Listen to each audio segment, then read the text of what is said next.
Akuntansi Keuangan 2, Sekuritas Dilutif dan EPS. Halo, saya Nabila Ninda, NPM 0523029881, Akuntansi Pagi A. Sekuritas DILUTIF.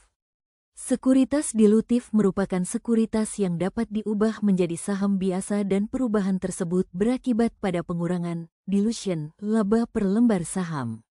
Contoh sekuritas dilutif adalah convertible bonds, convertible preferred stock, dan stock warrants. Akuntansi untuk convertible bonds, obligasi konversi.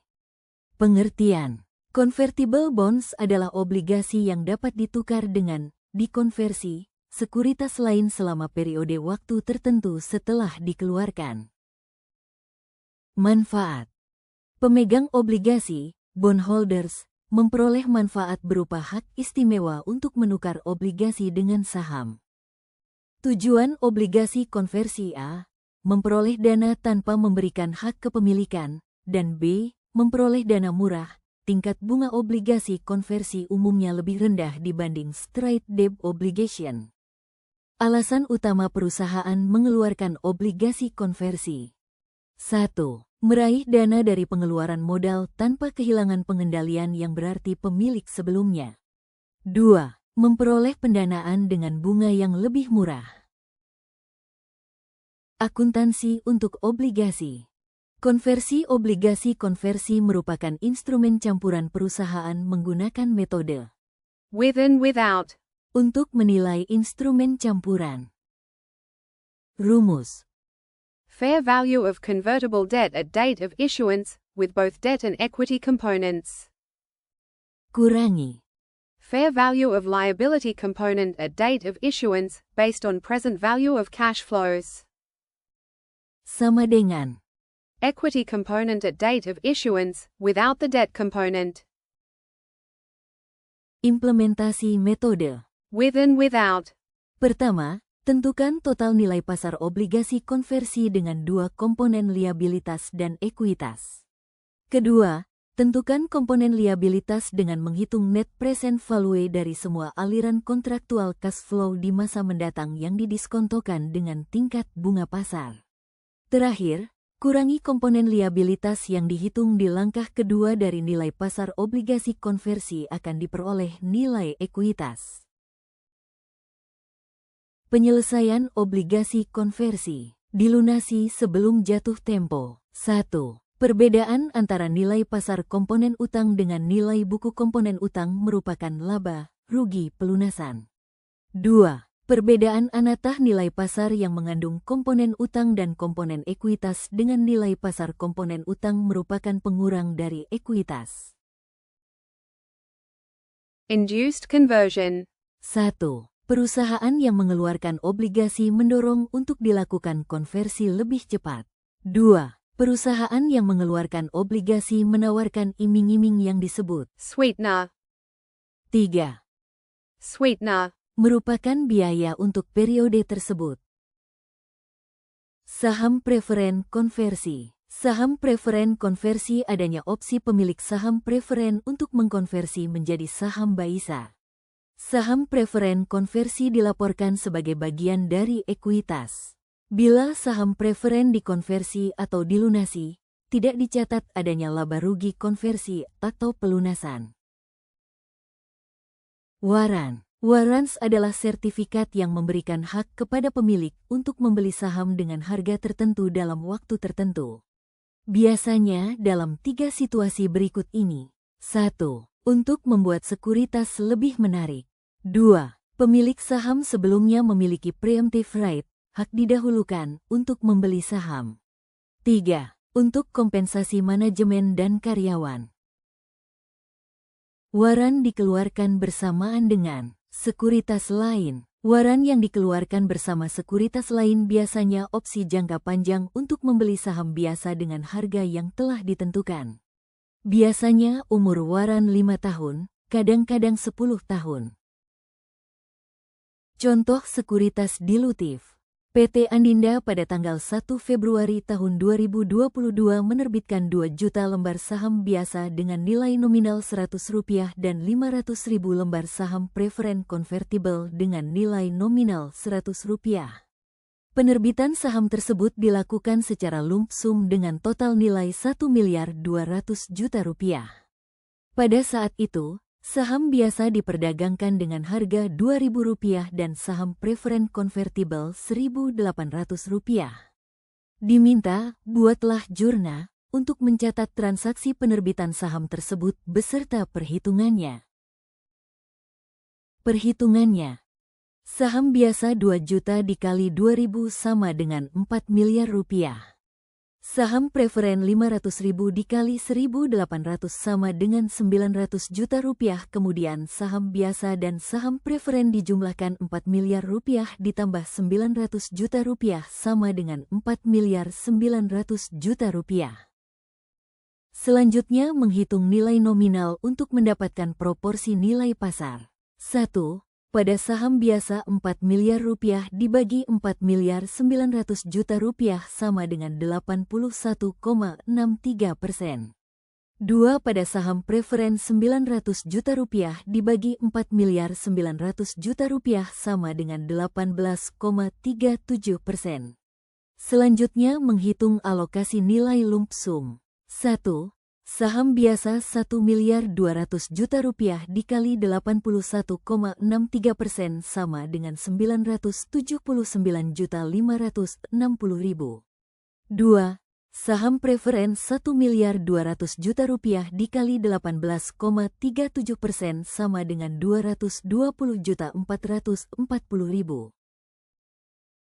Jurnalnya adalah sebagai berikut. Kas Rp1.200.000.000, debit. Modal saham biasa Rp200 juta, kredit. Modal saham preferen Rp50 juta, kredit. Agio saham biasa Rp779.560.000, kredit. Agio saham preferen Rp170.440.000, kredit. Modal saham biasa berasal dari Rp2 juta dikali 100 sama dengan Rp200 juta. Modal saham preferen berasal dari Rp500.000 dikali 100 sama dengan Rp50 juta. Agio saham biasa berasal dari Rp979.560.000 dikurangi Rp200 juta sama dengan Rp779.560.000. Agio saham preferen berasal dari Rp220.440.000 dikurangi Rp50 juta sama dengan Rp170.440.000. Earnings per share. Atau laba per lembar saham. Laba per lembar saham, EPS atau LPS, adalah jumlah pendapatan yang diperoleh dalam satu periode untuk setiap lembar saham yang beredar. Diatur dalam PSAK nomor 56. Earnings per share. Concepts. 1. Dilaporkan dalam laporan laba rugi. 2. EPS sering menjadi fokus dari investor. 3. Pencairan dari EPS berarti penurunan dalam EPS. 4. Penurunan dalam EPS hasil dari konversi dari sekuritas lain menjadi saham biasa. 5. Shareholders ingin mengetahui besarnya penurunan dalam EPS jika terjadi pencairan. Perhitungan LPS. 1. LPS dasar, jumlah laba pada suatu periode yang tersedia untuk setiap saham biasa yang beredar dalam periode pembayaran.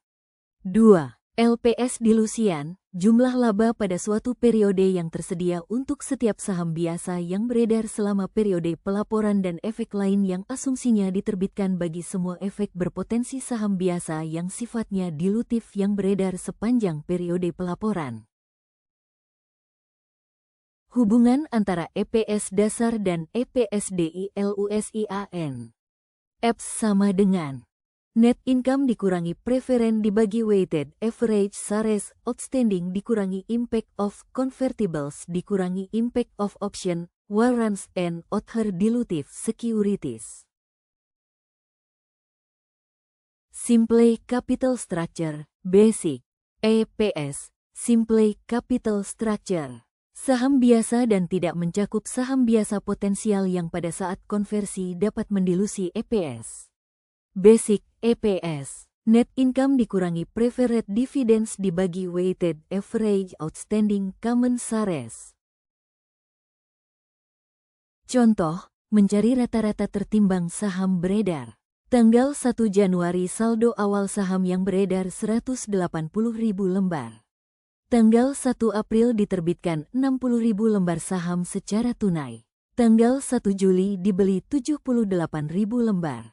Tanggal 1 November diterbitkan 120.000 lembar saham secara tunai.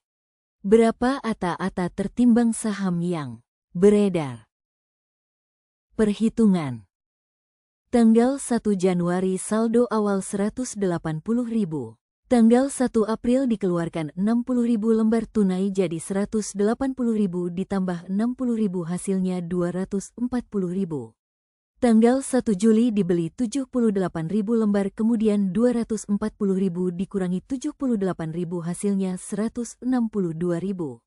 Tanggal 1 November dikeluarkan 120.000 lembar tunai jadi 162.000 dikurangi 120.000 dan pada tanggal 31 Desember saldo akhirnya sebesar 42.000. Kemudian menghitung rata-rata tertimbang saham yang beredar. Saham yang beredar dikali bagian dari tahun sama dengan saham tertimbang.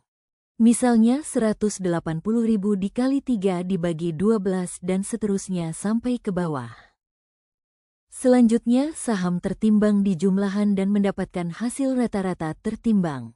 Jadi rata-rata tertimbang jumlah saham yang beredar adalah 166.000. Selanjutnya ada contoh, mencari rata-rata tertimbang saham beredar jika ada stok dividends. Tanggal 1 Januari saldo awal saham yang beredar 200.000 lembar. Tanggal 1 Maret diterbitkan 40.000 lembar secara tunai. Tanggal 1 Juni stok dividends sebesar 50%. Tanggal 1 November diterbitkan 60.000 lembar secara tunai. Berapa ATA saham yang beredar? Dan ini perhitungannya.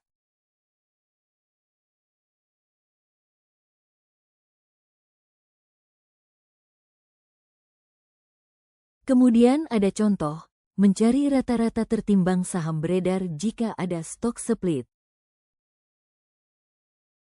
Tanggal 1 Januari saldo awal saham yang beredar 180.000 lembar.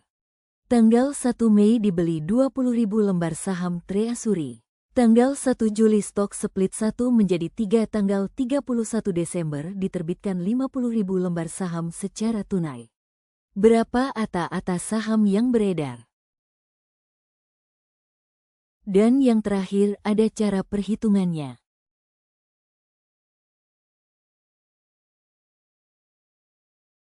Demikian presentasi dari saya, kurang lebihnya mohon maaf. Sekian dan terima kasih.